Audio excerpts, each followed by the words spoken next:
ने खेड रचाई, कमली ने होश भुलाई, जुल्फा भी होया परेशान,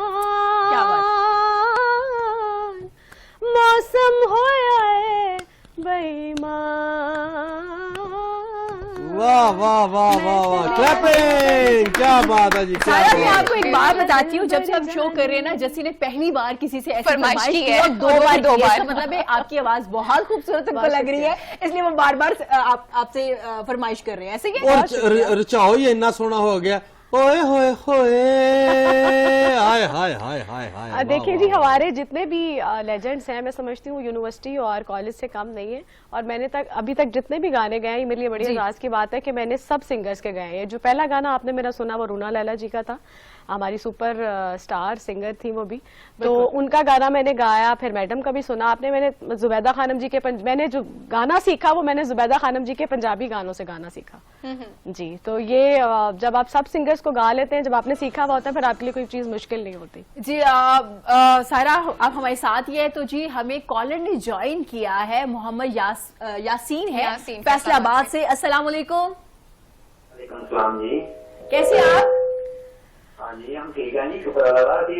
जैसे ये प्रोग्राम देख रहे जैसे भाई का पाजी सलाम अलैकुम, सत श्री अकाल। मैं भी थोड़े लैलपुर दा ही फैसलाबाद दा ही जी। बड़ी गल है जी, बड़ी गल है। तो बल्ले बल्ले मैं लाहौर का प्रोग्राम देखा ना, थोड़े दिन चल रहा जी पहले। अच्छा जी, बहुत अच्छा लगा। बहुत बहुत शुक्रिया sir, thank you so much for joining, thank you so much for joining.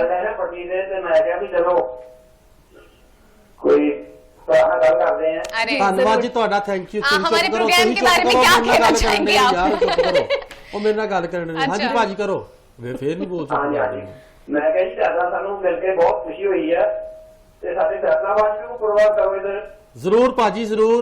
लो जी, ਲਾਇਲਪੁਰੀਆਂ ਵਾਸਤੇ ਗਾਣਾ ਹੈਗਾ, ਨਿਊਯਾਰਕ ਵਿੱਚ ਪੰਗੜੇ ਪੈਂਦੇ, ਤਮਕ ਲੈਲਪੁਰ ਪੈਂਦੀ, शहर वे 8 बाजारां वाला दुलियां आवेंदी, न्यूयॉर्क विच पंगड़े पैंदे, तमक लैलपुर पैंदी।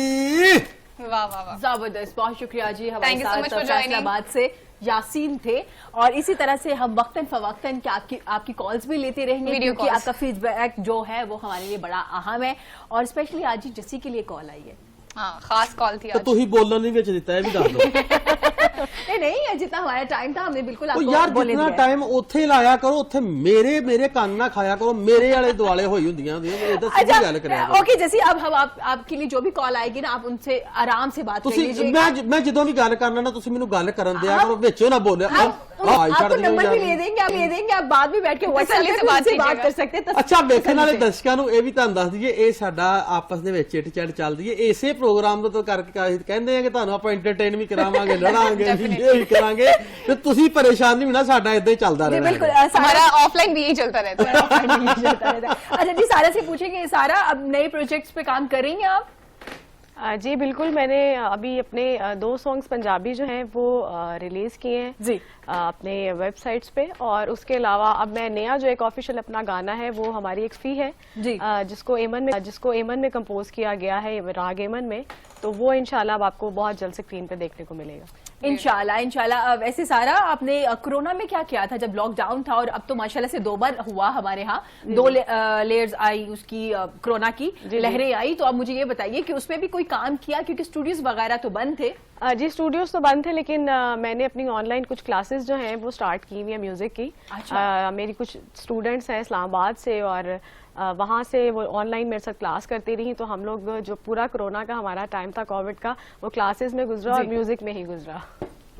जबरदस्त, इसका मतलब है कि सारा उस्ताद भी बन गई है, आप रियाजत करवा भी रही है, खुद तो कर ही रही है। उस्ताद नहीं बनना तो की फायदा है जी सारा, बहुत शुक्रिया आपके कीमती वक्त का, बड़ा अच्छा लगा आज आपने हमें ज्वाइन किया। अब जाते जाते भी हम आपकी खूबसूरत सी आवाज में गाना सुनेंगे, और उसके बाद हम लेंगे ब्रेक के बाद वापस आएंगे और नेक्स्ट सेगमेंट की तरफ जाएंगे। जी बहुत शुक्रिया।